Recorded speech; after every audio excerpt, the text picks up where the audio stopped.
கர்த்தருடைய பரிசுத்த நாமத்திற்கு ஸ்தோத்திரம். இன்னைக்கு நம்ம யாக்கோபு இரண்டாவது அதிகாரம் 3வது வசனத்தை தியானிக்க இருக்கிறோம். யாக்கோபு 2வது அதிகாரம் 3வது வசனம். ஜெபத்தோடு இந்த செய்திக்குள்ளே கடந்து செல்லும். பரிசுத்த ஆவியே, பக்தர்கள் துணையாளரே, கூட இருப்பவரே, கூரைகள் தீர்ப்பவரே, கூட இருப்பவரே, கூரைகள் தீர்ப்பவரே, தேற்றிடும் தெய்வமே, தீடன் தருபவரே, தேற்றிடும் தெய்வமே, தீடன் தருபவரே, ஓற்று தண்ணீரே, ஓற்று தண்ணீரே, உள்ளத்தின் ஆறுதலே, எங்கள் உள்ளத்தின் ஆறுதலே, உகர உகரரா ரிபர ரிகரரா ரிபர பரரா ரிங்கர ரிகரரா ரிபர ரிகரரா. பயங்கள் போக்கிவிட்டீர், பாவங்கள் நீக்கிவிட்டீர், பயங்கள் போக்கிவிட்டீர், பாவங்கள் நீக்கிவிட்டீர். ஜெயமே வாமரவால், ஜெயமே வாமரவால், ஜபமே வாம் தயவால், தினம் ஜபமே வாம் தயவால், உபர உபரரா உக்கர உக்கரரா உப உபரரா அகன அகனரா அபர அகரரா.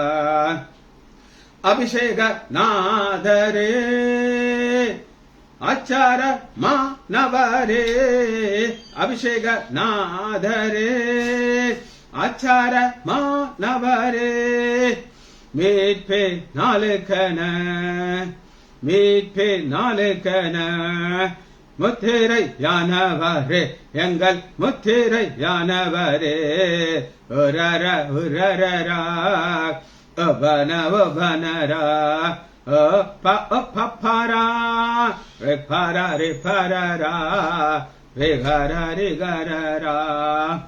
விடுதலை தருபவரே, விண்ணப்பம் செய்பவரே, விடுதலை தருபவரே, விண்ணப்பம் செய்பவரே, சாட்சியாய் நிறுத்துகிறீர், எமை சாட்சியாய் நிறுத்துகிறீர், சத்தியம் போதிக்கிறீர், எங்களுக்கு சத்தியம் போதிக்கிறீர். பரிசுத்த ஆவியே, என்னோட துணையாளரே, சத்துரு வரும் போது எதிராய் கொடிபிடிப்பீர், சத்துரு வரும் போது எதிராய் கொடிபிடிப்பீர். எக்காலம் ஊதுகிறோம், நாங்கள் எக்காலம் ஊதுகிறோம், எதிரியை வென்று விட்டோம். ஒம்மாரா ஒம்மாரா ஒம்மரரா ஒப்பர ஒப்பரரா உகர உகரரா. அயல் மொழி பேசுகிறோம், அதிசயம் காண்கிறோம், அயல் மொழி பேசுகிறோம், அதிசயம் காண்கிறோம். வரங்கள் பெறுகிறோம், நாங்கள் வரங்கள் பெறுகிறோம், வளமாய் வாழ்கிறோம். உபர உபர உபரரா. இயேசுவின் நாமத்தினாலே ஜெபங்களின் பிதாவே, ஆமென். கர்த்தருடைய பரிசுத்த நாமத்திற்கு ஸ்தோத்திரம். Janaki Ammal praise Lord, Nagarathnam Ammal praise Lord, Balasundari praise Lord. எடுத்துக்கொள்வோமா? யாக்கோபு 2வது அதிகாரம் 3வது வசனம். நம்ம ஒரு என்ட்ரியை நான் உங்களுக்கு காமிச்சேன். என்ட்ரியில 2 நபர் உள்ள வர்றாங்க. ஒருத்தர் ஐஸ்வர்யவான், இன்னொருத்தன் ஏழை. என்ட்ரி நேரத்தை காமிச்சிட்டேன். இப்ப அவர்கள் மேல வருகிற ஆக்ஷன். என்ட்ரி உள்ள வந்தாச்சு. இப்ப அவங்கள பார்த்து 2 வகையாக வார்த்தைகள் வருகிறது. ஃபர்ஸ்ட் பாருங்க, மினுக்குள்ள வஸ்திரம் அறிந்தவனை கண்ணோக்கி, கண்ணோக்கி ரொம்ப ரொம்ப பிடிச்சிருச்சு இந்த வார்த்தை, கண்ணோக்கி. இந்த கண்ணோக்கினா என்ன அப்படின்னு நீங்க கேட்டீங்கன்னா, ரசிக்கிறது, அவருடைய ட்ரெஸ்ஸை ரசிக்கிறது, மோதிரத்தை ரசிக்கிறது, அவர் கெட்டப்ப ரசிக்கிறது. நீங்க ரசிச்சிருக்கீங்களா? நான் ரசிச்சிருக்கேன்.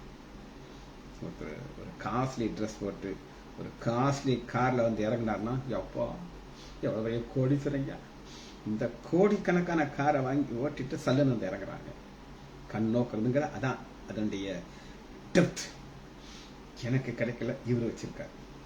எவ்வளவு பெரிய ஆள் இவர், என்னெல்லாம் இவரு இப்படிதான் கண் நோக்கி கண்ணால பார்த்து பார்த்து பார்த்து ரசிக்கிறது. ஆனா நீ நல்ல இடத்துல உட்காரும் என்று தரித்திரனை பார்த்து. கண் நோக்கிறது வேற, பார்க்கிறது வேற. இந்த பைபிள் பாத்தீங்கன்னா பயங்கர ஆழமானது. இதை விட ஆழமானதை நீங்க எங்கேயுமே பார்க்க முடியாது. ஆனா நீங்க ரசிக்கணும், வேதத்தை ரசிக்கணும், ருசிக்கணும், அப்பதான் தெரியும். நான் அந்த ரெண்டு வார்த்தைகளோட வித்தியாசத்தை நான் பார்த்தேன். ஜென்ரலா நம்ம பார்க்கறோம் தான் சொல்லுவோம். இந்த தரித்திரனை கண்ணோக்க முடியாது. அப்படித்தானே, கண்ணோக்க முடியுமா? தரித்திரனை ரசிக்க முடியுமா? ரசிக்க முடியாது.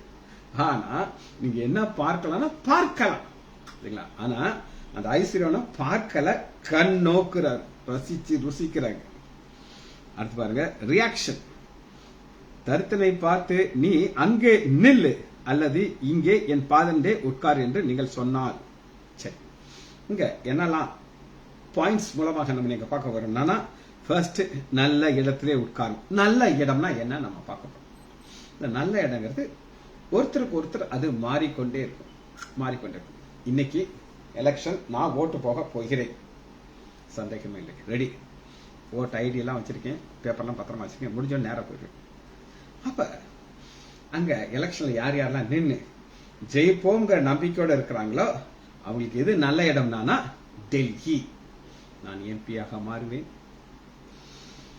நான் பிளேன்ல போவேன், பார்லிமெண்ட் பில்டிங்க பார்ப்பேன், கண்ணோக்குவேன், அதுக்குள்ள போய் நான் உட்காருவேன். இதுதான் எனக்கு நல்ல இடம். அந்த ஆள்கிட்ட போய் பரலோகம்னு சொன்னா நான் துப்பிடுவோம். யார் பரலோகம் பட, நீ போ, எனக்கு அந்த பரலோகம் எல்லாம் வேண்டாம். எனக்கு எது தேவை? நல்ல இடம் தேவை. அவருக்கு அது நல்ல இடம். சரி, ரெண்டாவது பாருங்க என்ன தலைப்புனா, என் பாத படியே உட்கார். நில்லு, உட்கார். ரெண்டு ஆப்ஷன் தான் இருக்கும். ஒண்ணு நிக்கலாம், அங்கேயே நின்னுக்கோ, உள்ள வந்துடாத. இது வந்திருக்கல, இம்மட்டு வா, இதுக்கு மேல வந்துடாத, அப்படி நின்னுக்கோ. அல்லது இல்ல நான் உள்ளதான் வருவேன்னு சொன்னேன்னா உனக்கு சேர்ல கிடையாது, என் காலு கீழே உட்காந்து பாதண்டைக்கு ரெண்டாவது தலைப்பு பார்க்க போயிடும். இதுதான் நம்ம இன்னைக்கு மூன்று தலைப்புல. நல்ல இடம், என் பாதண்டே உட்காரு, அல்லது அங்கே நில்லு.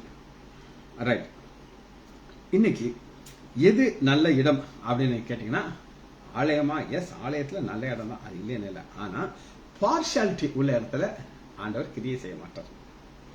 அங்க ஆண்டவருடைய பிரசன்னம் அங்க இருக்கணும், ஆண்டவரை மாத்திரம் நோக்கி பார்க்கணும். ஆண்டவரே பாவியா இருக்கிற என் மேல் கிருபையாயிரும், ஆண்டவரே பாவியா இருக்கிற என் மேல் கிருபையாருங்கிற ஒரு வார்த்தை மட்டும் சொல்லி நீங்க உங்களை எவ்வளவு களவு தாழ்த்துறீங்களோ, உங்களை தாழ்த்த தாழ்த்த தாழ்த்த ஆண்டவர் கிருபையை கொடுத்துட்டு இருப்பார். தாழ்மை உள்ளவனுக்கு அவர் அதிக கிருபை கொடுப்பார்னு சொல்லி யாக்கோபு 4வது அதிகாரம் 10வது வசனம். கர்த்தருக்கு முன்பாக தாழ்மைப்படுங்கள், அப்பொழுது அவர் உங்களை உயர்த்துவார். தாழ்மைப்படுங்கள். ஆனா இந்த கூட்டத்தார் தாழ்மைப்படுறதுக்கெல்லாம் ஆசை இல்லை. இவங்க ரெண்டா டிவைட் பண்ணிடுவாங்க. ஏழையா நில்லு, அல்லது ஏன் பாதண்டை உட்காரு. ஐஸ்வர்யனை பார்த்து வணக்க வச்சு அவர்களை கண்ணோக்கி பார்த்து ரசித்து ரசித்து ரசித்து கொண்டிருப்பாங்க. சரி, இன்னைக்கு நம்ம பைபிள் நல்ல இடம் அப்படின்னா எது அப்படின்னு நம்ம பார்க்க போறோம். எது நல்ல இடம்? எல்லாமே நல்ல இடமா? எல்லாமே நல்ல இடம் கிடையாதுங்க. இப்ப லோத்து சோதோமுக்கு முன்னாடி அந்த டென்ட்டை போட்டு உட்கார்ந்தாரு. அவருக்கு அன்னைக்கு அது ரொம்ப நல்ல இடமா தோணுச்சு. நினைச்சுப்பாரு, லூசு பைய, எங்க பெரியப்பா ஆப்ஷன் எங்கிட்ட கொடுத்தாரு, நீ எங்க போகணுமோ போன்னு சொன்னாரு. நான் முந்திக்கிட்டு ஒரு ஏதேன் தோட்டம் போல இருக்கிற ஒரு இடத்தை நான் தெரிந்து கொண்டேன், இது நல்ல இடம்னு சொல்லி அன்னைக்கு அவர் நினைச்சாரு. ஆனா சில நாட்கள்ல வானத்திலிருந்து அக்னி இறங்கி வருது, கந்தகம் இறங்கி வருது. அந்த நல்ல இடம்னு அவர் நினைச்சது வெந்து போச்சு. ஆனா நம்ம பார்க்க போகிற நல்ல இடம் அழியாத ஒரு இடம். வாசிப்பான், அது என்னன்ற கேட்டீங்கன்னா, எபேசியர் 1வது அதிகாரம் 3வது வசனம். உன்னதம் உன்னதம் உன்னத தேவனே என் இயேசு ராஜனே உமோடு இணைந்திட என் உள்ளம் ஏங்குதையா உம் ஆண்பை பருகிட ஓடோடி வாழ்ந்துள்ளேன் உம்மாக மாறிட உலகை வெறுக்கிறேன். அப்ப அந்த உன்னதம்ங்கிற ஒரு இடத்தை தான் நம்ம பார்க்கணும். அதுதான் நல்ல இடம். எல்லா இடமும் நல்ல இடம் கிடையாது. எல்லா ஆலயமும் நல்ல இடம் கிடையாது. அநேக ஆலயத்திற்குள் நம் ஆண்டவராகிய இயேசு கிறிஸ்து கிடையாது. உங்களுக்கு தெரியுமா? எனக்கு தெரியும். அநேக ஆலயத்திற்குள்ள ஆண்டவர் கிடையாது. எங்கே 2 அல்லது 3 பேர் என் நாமத்தினாலே கூடி வருகிற, நாமத்தினால கூடி வரணுங்க. இவங்க அவங்க ஒரு போர்டை போட்டுக்கிறாங்க, எங்கள் சபைக்கு வந்தால் நீங்க பரலோகம் போயிடலாம். எங்க சபை தான் பரலோகம் போகும். எங்க சபை பேரு பெந்தேகோஸ்த் சபை அப்படின்னு. இன்னும் சான்ஸ் கிடையாது. ஆண்டவருடைய நாமத்தினால கூடி வருகிற இடத்துல அவர் இருப்பார், மற்றவங்க இருக்க மாட்டார். சரி பாருங்க, முதல்ல பார்ப்போம். அந்த நல்ல இடத்துல அவர் கொடுக்கிறது என்னன்னா ஆசீர்வாதம். எபேசியர் 1வது அதிகாரம் 3 வசனம். நம்முடைய கர்த்தராகிய இயேசு கிறிஸ்துவின் பிதாவாகிய தேவனுக்கு ஸ்தோத்திரம். அவர் யாரு? பிதாவாகிய தேவர் என்ன செய்யார் அப்படின்னு கிறிஸ்துவுக்குள். அந்த பிதாவாகிய தேவன் அந்த உன்னதங்கிற இடத்துக்கு நம்மளை கொண்டு போறதற்கு நமக்கு பொன் வஸ்திரம் தேவையில்லை, மீனுக்கான ட்ரெஸ் தேவையில்லை. ஒன்னே ஒண்ணு தேவை, கிறிஸ்துவுக்குள். நீங்க கிறிஸ்துவுக்குள் இருக்கீங்களா? கன்ஃபார்ம் பண்ணுங்க. கிறிஸ்துவுக்குள்ள நீங்க இருந்தீங்கன்னா உங்க வாழ்க்கை புதுசா இருக்கும். உங்களை சுற்றில இருக்கவங்க சொல்லுவாங்க, இவர் கிறிஸ்துவுக்குள்ள இருக்காருங்க, இவருடைய ஆண்டோடைய பிள்ளை அப்படின்னு சொல்லுவாங்க. ராஜேஷ் டேனியல் இருக்கிறதுனால ஒரு சம்பவத்தை நான் உங்களுக்கு சொல்லுவேன். அவர் சம்பந்தப்பட்டது கிடையாது. ஒரு கேமரா, ஒரு போட்டோகிராஃபர் நல்ல ஒரு ஊழியக்காரர். அவர் நிறைய கேசட்ஸ் போட்டிருந்தார். முந்தி அந்த கேசட்டை நான் நிறைய கேட்பேன். இப்ப அது போட நிப்பாட்டிட்டேன். அவர் ஒரு கேசட்ல போட்டிருந்தார். எப்படின்னா, அவர் ஒரு கேமராமேன், போட்டோகிராஃபர். ஒரு இந்து குடும்பத்துல இந்து ஃபெஸ்டிவல்ல இவர் போட்டோ எடுக்க போயிருக்காரு. போய் பல இடங்கள்ல எடுத்து முடிச்சிட்டு அவங்க எல்லாம் சாப்பிட உட்கார்றாங்க. அப்போ ஒருத்தர், பேரு பிரதர், நீங்களும் சாப்பிட வாங்க உட்காருங்க. உடனே அடுத்த ஒரு சண்டைக்கு வந்துட்டாரு. என்னப்பா நீ அவரை கூப்பிடுற? அவர் கிறிஸ்தவர் அப்பா, அவர் இதுல சாப்பிட மாட்டாரு, நீ அவரை கூப்பிட்டு இருக்க, நம்மள மாதிரி கிடையாதப்பா அவரு. இவருக்கு தலை சுத்திருச்சு. ஏன்னா பைபிள் என்ன சொல்லுதுன்னா, நீங்க ஜெபம் பண்ணிட்டு சாப்பிடலாம் அப்படின்னு சொல்லி. இப்ப இவருக்கு ஒரு டெம்டேஷன். இல்ல நான் சாப்பிடுறேன்னு உட்காரதா, அல்லது இல்லைங்க நான் வீட்டில் போய் சாப்பிட்டுறேன், இன்னைக்கு சாப்பிட கூப்பிட்டதுக்கு ரொம்ப நன்றி, அழகா நான் பிரிண்ட் போட்டு கொடுத்துருவேன், தேங்க்யூ அப்படின்னு சொல்லிட்டு போயிட்டார். ஏன் இதை சொல்றேன் அப்படின்னு கேட்டீங்கன்னா, உன்னதத்திலே சகல ஆசீர்வாதத்திலும் ஆசீர்வதித்துக்கிறாருன்னு சொல்லி மற்றவங்க நீங்க ஒரு கிறிஸ்தவன் சொல்லணும். அந்த டெம்டேஷன் வரும், மேற்கொள்ள முடியும். சரி, கிறிஸ்துக்குள் தான் நம்பர் 1. ஃபர்ஸ்ட், நல்ல இடத்துக்கு நீங்க போய் சேரணும்னா கிறிஸ்து இயேசுக்குள்ள இருக்கணும். 2வது, உன்னதத்திலே ஆவிக்குரிய சபை. ஆவிக்குரிய ஆசீர்வாதம் என்ன அப்படின்னு உங்களுக்கு தெரியும். உன்னதத்துக்கு போகணும், நல்ல இடத்துக்கு போய் சேரணும். பாதையில உட்கார முடியாது, இங்க நில்லுனா நிக்க கூடாது, ஏன்னா நம்ம போயிட்டே இருக்கணும். நம்ம ஒருத்தன் சொல்லி நம்மளை நிக்க வைக்க முடியாது.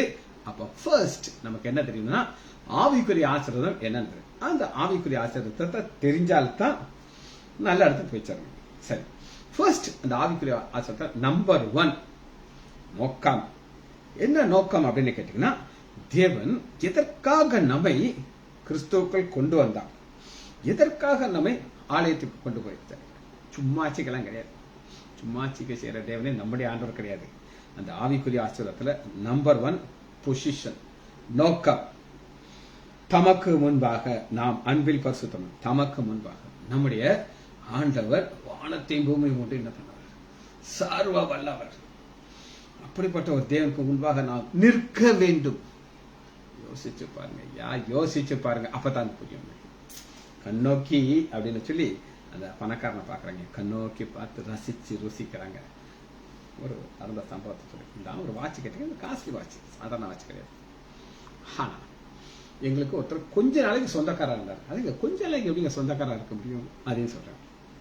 என்னுடைய பேத்தி முறை ஒரு பொண்ணு அந்த பொண்ணுக்கு சென்னையில ஒரு மேரேஜ் ஃபிக்ஸ் ஆச்சு.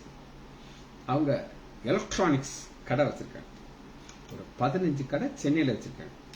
அது எவ்வளவு பெரிய கடைனா, நீங்க அங்க போய் என்னன்னாலும் எலக்ட்ரானிக் திங்ஸ் சம்பந்தப்பட்ட எது கேட்டாலும் அங்க கிடைக்கும். இல்லாத ஐட்டமே இருக்காது. எதான் லேட்டஸ்டோ, எதெல்லாம் பழசோ, அந்த காலத்தில் உள்ளது, இந்த காலத்தில் உள்ளது. நீங்க இந்த பெரிய டேப் ரெக்கார்டுக்குள்ள அந்த ஒரு பூல் இருக்கும் பார்த்தீங்க, அந்த வயர் கூட வச்சுப்பாங்க. அங்க என்னுடைய பேத்திக்கு மேரேஜ் ஃபிக்ஸ் ஆச்சு. அவங்க ஃபாரின் கார்டு தான் வச்சிருப்பாங்க. அப்ப அந்த மாமனார் அவர் தன்னுடைய வாட்சை காட்டார். இவங்க எல்லாத்தையும் இந்த வாட்ச் விலை 15 லட்சம் அப்படின்னாரு. 15 lakhs. இந்த வாட்சுடைய பேரை சொல்றாரு. இதுல இருக்கிற ஒவ்வொன்றும் உள்ள இருக்கிற கல்லெல்லாம் டைமண்ட் ஸ்டோன்ஸ் அப்படின்னாரு. ஆன வாய்ப்பு பார்த்தாங்க. ஆனா கொஞ்ச நாளில் ஆண்டவர் அதை ட்ராப் பண்ணிட்டாரு. நிச்சயம் பண்ண மேரேஜ் பிரேக் ஆயிடுச்சு. ஆனா கொஞ்ச நாளைக்கு எனக்கு அவர் சொந்தக்காரர் இருந்தார். இது ஒரு அனுபவம். சரி, இப்ப ஆவிக்குரிய ஆசனை நான் சொன்னாப்புல, நீங்க இந்த மாதிரி வாய்ச்செல்லாம் ஆண்டவர் கொடுக்கலாம், நான் இல்லைன்னு சொல்ல மாட்டேன்.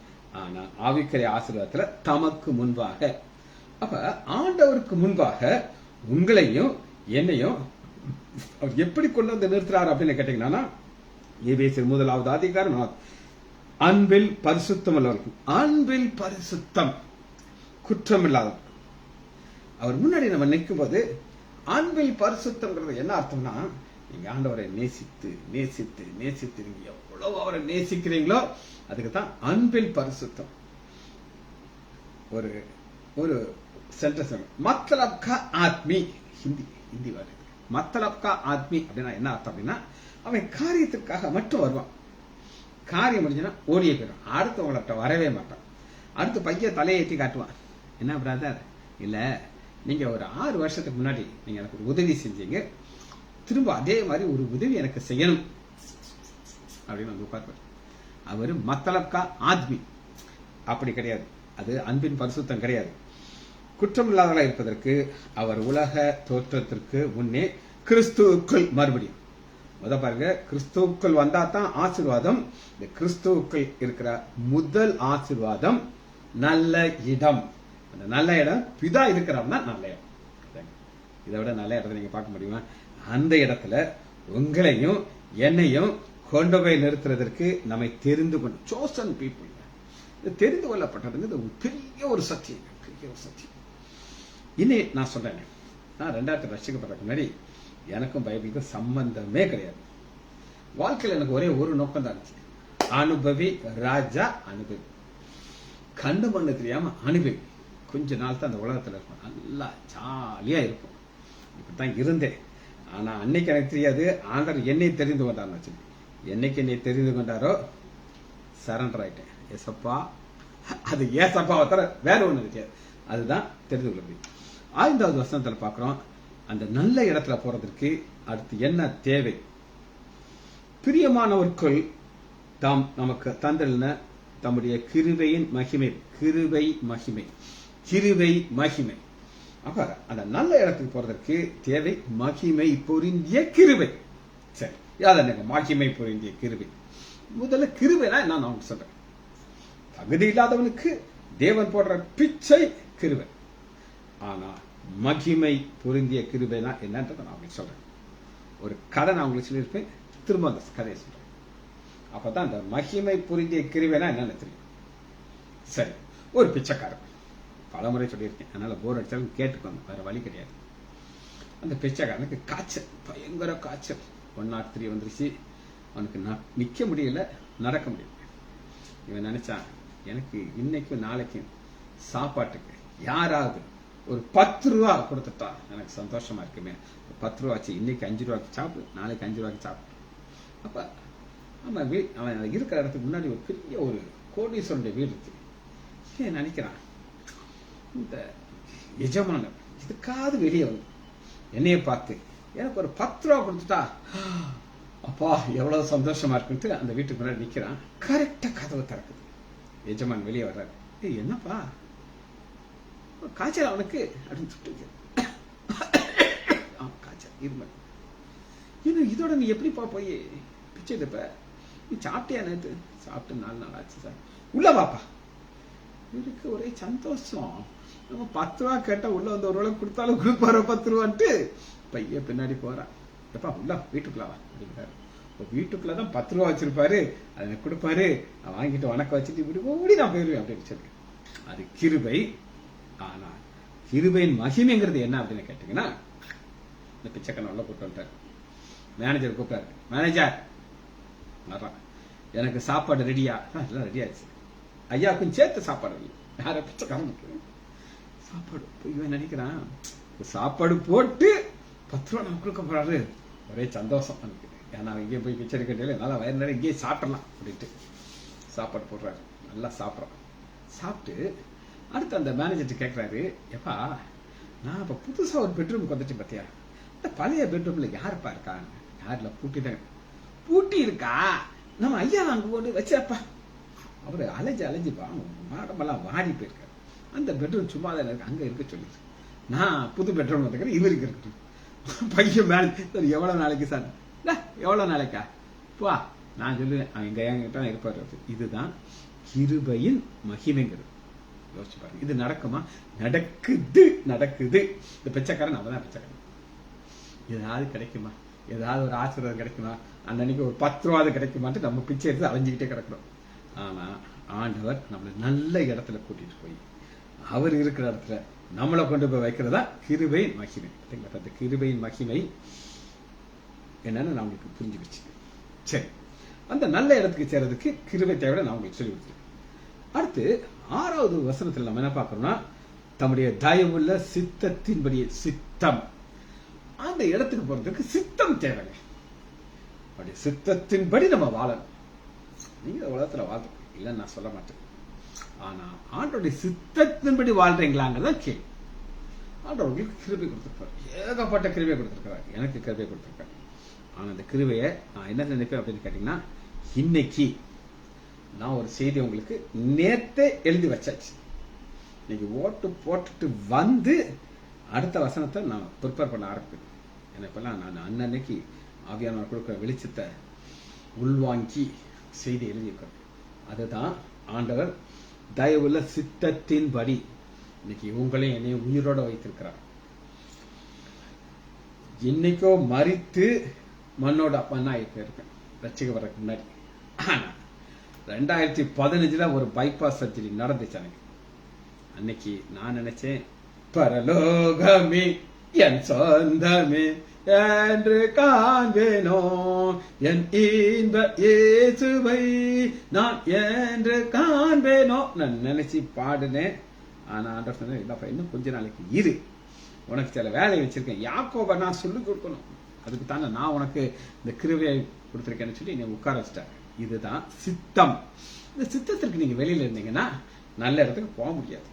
இது என்னுடைய, உங்களுக்கு வசனம் வேணுமா வசனத்தை காட்டுறேன், வேணுமா வேண்டாம், வேணாலும் சரி வேண்டாம்னாலும் காட்ட வேண்டியது ஏன் வேலை. வாசிப்போமா, எடுத்துக்கோங்க, மத்திய எடுத்துக்கொள்ளுங்க. 7வது அதிகாரம் 21 வசனம். பரலோகத்தில் இருக்கிற என் பிதாவின் சித்தத்தின்படி செய்கிறவனே பல ராஜ்யத்தில் பிரவேசிப்பான். சித்தத்தின்படி செய்யறீங்களா? சித்தம் என்னன்னு உங்களுக்கு தெரியுமா? என்னத்துக்கு நீங்க உட்கார்ந்துட்டு இருக்கீங்க பைபிளோட? நல்ல இடத்துக்கு போகணும்னா பிரவேசிப்பேன் அல்லாமல் என்னை நோக்கி கர்த்தாவே கர்த்தாவே என்று சொல்லி பிரவேசிப்பேன். அந்நாளிலே அநேகர் என்னை நோக்கி கர்த்தாவே கர்த்தாவே அந்த நாமத்தினால தீர்க்கதரிசனம் உரைத்தோம் அல்லவா, எல்லாம் கட் அவுட் என்றார். சரி, நல்ல இடத்துக்கு போறதுக்கு தேவை என்னன்னா பிதாவுடைய சித்தம். அடுத்து பாருங்க, அடுத்து அங்க யாரைத்தான் கொண்டு போக முடியும்னா பிள்ளைகளைத்தான் கொண்டு போக முடியும்.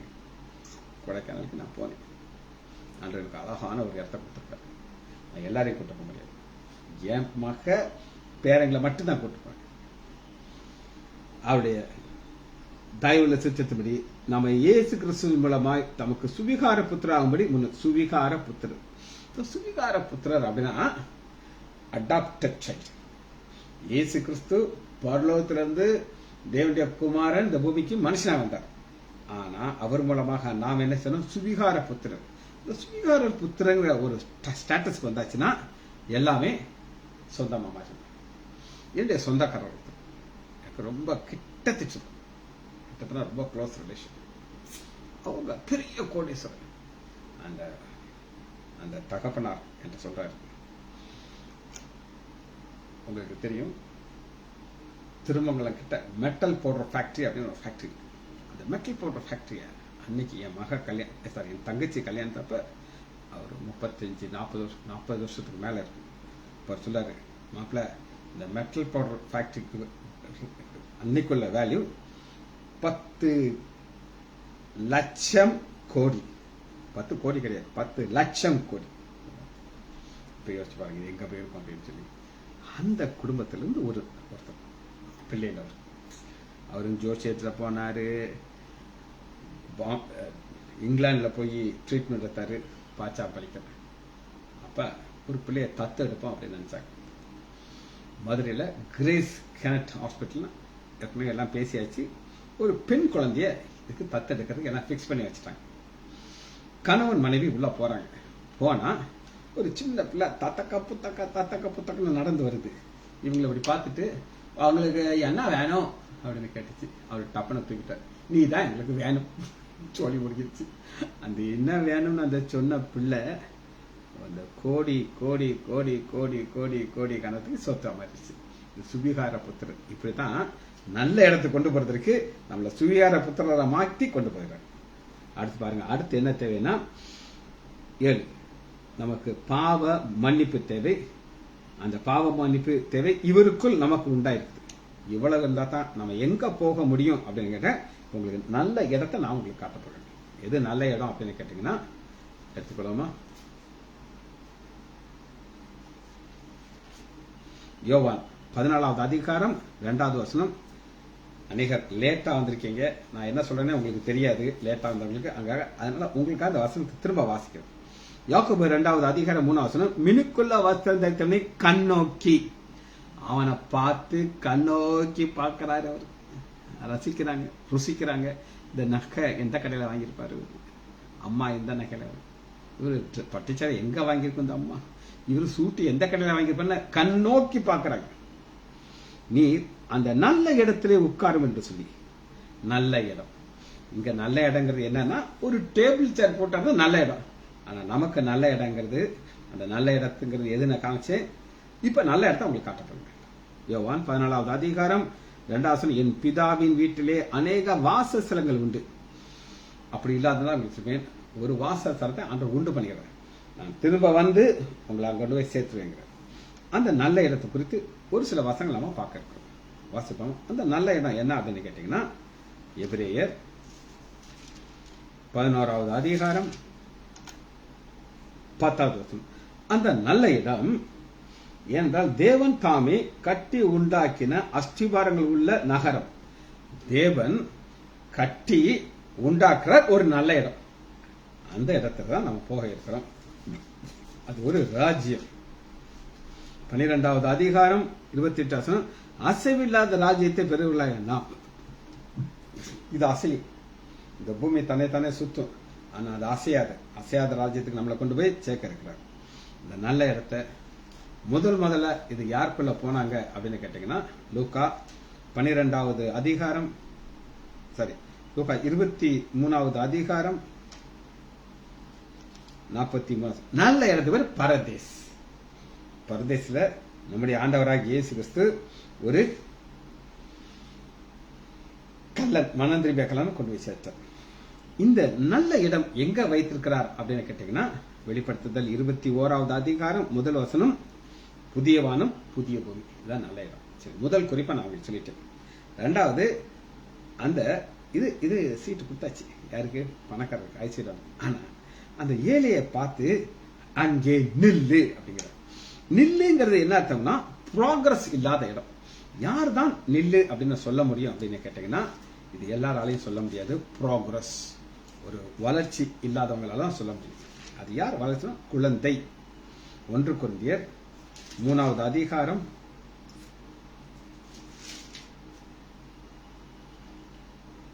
1வது வசனம். மேலும் சகோதரரே, நான் உங்களை ஆவிக்குரியவர்கள் எண்ணி. இந்த ஆவிக்குரியவர்கள்லாம் அவங்க அந்த நல்ல இடங்கிறது பரதேச பார்ப்பாங்க. ஆனா இவங்க ஆவிக்குரியவர்கள் கிடையாது. உங்களோட பேசாம மாமிசத்துக்குரியவர்கள் என்றும் கிறிஸ்துவுக்குள் குழந்தைகள். இவங்கெல்லாம் குழந்தைகள், ப்ராக்ரஸ் கிடையாது. நீங்கள் பலன் இல்லாதவர்கள் இருந்தாங்க. அது உங்களுக்குள்ள என்ன இருக்கு அப்படின்னு கேட்டீங்கன்னா 3 பொறாமை இருக்கா, வாக்குவாதம் இருக்கா, பேதகம் உங்களுக்குள்ள இருக்கிறதுனால நீங்கள் இது இவங்களால ப்ரோக்ரஸ் ஆக முடியாது. இவங்க ஒரு குழந்தைகளாவே இருப்பாங்க. இந்த குழந்தைகளுடைய அடுத்த கேரக்டர் என்ன கேட்டீங்கன்னா எபிரேயர் 5வது அதிகாரம் 12வது எபிரேயர் 5:12 காலத்தை பார்த்தால் போதகராகிய உங்களுக்கு தேவனுடைய வாசிக்கிறது மூலவதில் காலத்தை பார்த்தால் போதகராக இந்த பைபிள் ஒரு அம்மா இருக்காங்க. அந்த அம்மாக்கு யாரு நான் சொல்ல மாட்டேன். அந்த அம்மா என்னுடைய ஆதி காலத்துல உள்ள ஸ்டூடெண்ட். இன்னைக்கு அந்த காலத்துல உள்ள ஒரு ஸ்டூடெண்ட். அது வளர்ச்சி அடையாத குழந்தையா இருக்கு. இப்ப சைஸ் சின்னதாயிட்டு வருது. இந்த கொஞ்சம் சைஸ் போட்டு குட்டி ஆயிடுச்சு. ஏன்னா அது குழந்தை ஆயிடுச்சு. அதுக்கப்புறம் வந்து லீலா, அதுக்கப்புறம் வந்து ஜானகி அம்மா, அதுக்கப்புறம் வந்து டேனியல் ராஜேஷ், இவங்கெல்லாம் செய்தி சொல்லி முழங்குறாங்க. ஆனா இது ஒண்ணு மட்டும் குழந்தையாவே இருக்குது. காரணம் என்ன அப்படின்னு கேட்டீங்கன்னா, பால் உண்ணுகிற குழந்தையுமே நீதியின் வசனத்தில் பழக்கம் இல்லை. நீதி வசனம் அதை பகிர்ந்து என்னென்ன புரிந்து நான் ஒரு ஊழியம் செய்யணும், ஆண்டவர் எதற்காக நீ உண்டு தெரியாது. அது குழந்தையாவே இருந்து அப்படியே போயிடும். அதுல ப்ரோக்ரஸ் இல்லாததான் ஒரு குழந்தை அங்கதான் இருக்கணும் சொல்லி. ஆனா என்னைக்கு ஒரு ஸ்பிரிச்சுவல் குரோத் வர ஆரம்பிச்சிருச்சோ நம்ம கண்கள் எங்க போயிரும்னா அந்த ஆவிக்குரிய குழந்தை அடல்ட் ஆகும் பொழுது அவங்க எதை பார்ப்பாங்க அப்படின்னு கேட்டீங்கன்னா கொலேசியர் 3வது அதிகாரம் 1வது வசனம், நீங்கள் கிறிஸ்துவோடு கூட எழுதுனா கிறிஸ்து தேவனுடைய வலது பஸ்ஸில் இருக்கிற மேலானவிலை தேர்வு. அப்ப அங்கே நில்லு, மேலானவை தேட முடியாது. நின்றுட்டு அப்படியே அழிஞ்சு போயிடும். ஆனா என்னைக்கு இந்த ஓட்டத்தை ஓடி தேவனுடைய சித்தத்தின்படி நம்ம வாழ்ந்து அப்படியே 1 by 1 அப்படி மேல மேல மேல போறீங்களோ மேலானவர்களை தேடுங்கள். அடுத்து பாருங்க, முதிர்ந்த குழந்தை பாருங்க. இந்த ராஜேஷ் எல்லாம் நீங்க பாத்தீங்கன்னா பைபிள்ல தெரியாது. ஆனா அவரை மாதிரி கோடு போட்டவங்க நீங்க பார்க்க முடியாது. அவ்வளவு பைபிளோட வாஞ்சியா இருப்பாரு. சரி, முடிக்கணும் நம்ம செய்தி.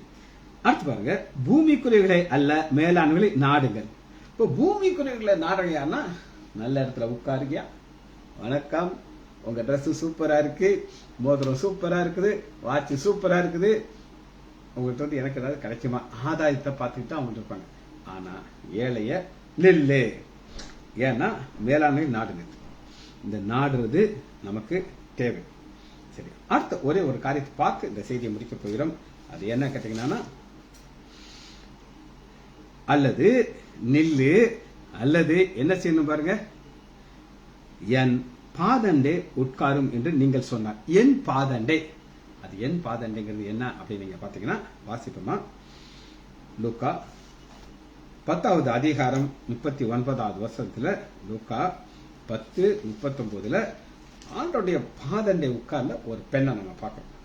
39 அதற்கு மரியாள் என்னப்பட்ட சகோதரி இருந்தால் அவள் இயேசுடைய பாதண்டே உட்கார்ந்து அவருடைய வசனத்தை கேட்டுக்கொண்டார். நீங்க எல்லாரும் ஆண்டோடைய பாதண்டே உட்கார்ந்துருக்கீங்க, வசனத்தை கேட்கறீங்க, அதுக்கு தான் வந்திருக்கீங்க. இப்ப ஒரு தம்பி, நம்ம ஜானகி அம்மாவுடைய மகன், அவரு இப்ப இங்க இல்ல, ஆனா பேஸ்புக்ல தான் இருக்காரு. ஏன்னா நான் ஆன் பண்ண உடனே ஒரு சிலருடைய பேர் அதுல வரும், அது அவர் பேர் இருக்கு. நான் உள்ளத்துல இருந்து நான் எதிர்பார்த்தேன் தம்பி வருவாருன்ட்டு. ஆனா வரல. எங்க போனார்னா அவருக்கு தான் அதிக நாள் வருவார். அவர் ஒரு பையன் பின்மாற்றமாகி ஓடியே போயிட்டான், அவனை நான் சொல்லல. இன்னொரு தம்பி ஆண்டவருக்குள்ள இருக்காரு. 7 வாரத்துல ஒரு வார்த்தையை சொன்னாரு, ஆனா காணோம். அதைத்தான் நான் தேடிட்டு இருக்கேன். அவருடைய வசனத்தை கேட்டுக்கொண்டிருந்தார்கள். அப்ப ஆண்டவருடைய எதிர்பார்ப்பு என்ன அப்படின்னு கேட்டீங்கன்னா 42 தேவையானது ஒன்று, மரியாள் தன்னை விட்டு எடுபடாத நல்ல பங்கிது. தன்னை விட்டு எடுபடாத, இது தாங்க நமக்கு பார்க்கப்படும், பிடிக்கப்படும். எல்லாமே நம்மளை விட்டு போயிடும். இப்ப நான் உங்களுக்கு வாட்சை காட்டினேன், காஸ்ட்லி வாட்ச், விலை கொடுத்த மனைவி வாங்கி கொடுத்தேன். எனக்கு ஏகப்பட்ட விலையுயர்ந்த பொருட்கள் நான் வச்சிருக்கிறேன். ஆனா அதெல்லாம் ஒரு நாள் விட்டுட்டு நான் அந்த பூமியை விட்டுட்டு போகணும். ஆனா அதுக்கு நான் என்னுடைய கல்லறையில என்ன எழுதுவேன்னு நான் சொல்லியிருக்கேன். திரும்ப நான் சொல்றேன், அப்பதான் இந்த டெப்த் உங்களுக்கு புரியும். என்னுடைய மரணத்துக்கு அப்புறம் என்னுடைய கல்லறையில ஒரு சில காரியங்கள் எழுதணும்னு சொல்லி நான் என்னுடைய மகள்கிட்டையும் என்னுடைய மருமகன்ட்டையும் சொல்லியிருக்கேன். ஃபர்ஸ்ட் சென்டென்ஸ், நான் சம்பாதித்தை நான் செலவழித்தேன். நம்பர் 1. பாயிண்ட் நம்பர் 2, மீதியானதை என் பிள்ளைகளுக்கு விட்டு போனேன். 3வது குறிப்பு, நான் ஆண்டவருக்காக என்னெல்லாம் நான் ஓடினேனோ அது என்னோட கூட பரலோகத்துக்கு வரும். 3வது தான் மோஸ்ட் இம்பார்ட்டன்ட். ஆண்டவருக்காக நான் என்னென்ன செய்தேனோ அது பரலோகத்துக்கு என்னோட கூட வரும். அதைத்தான் இங்க பார்க்கலாம். தன்னை விட்டு எடுபடாத நல்ல பங்கை தெரிந்து கொண்டார். தெரிந்து கொண்டது ரொம்ப முக்கியமானது. ஜெபிச்சு படிப்போமா? மகா இரக்கமும் கிருபையுமுள்ள பிதாவே, துதிக்கிறோம் ஐயா. நல்லவர் ஐயா, இரக்கமுள்ளவர் ஐயா, ஆசீர்வதிக்கிறீர் ஐயா. எங்களை விட்டு எடுபடாத நல்ல பங்கை நாங்கள் தெரிந்து கொண்டு இந்த ஓட்டத்தை ஓட உதவி செய்யுங்க ஐயா. பிள்ளைகள் ஒவ்வொருவரையும் என் ஆண்டவராகிய இயேசு கிறிஸ்துவின் நாமத்தினாலே ஆசீர்வதிக்கிறேன். இயேசுவின் நாமத்தினாலே ஜெபங்கள் பிதாவே. ஆமேன், ஆமேன், ஆம்.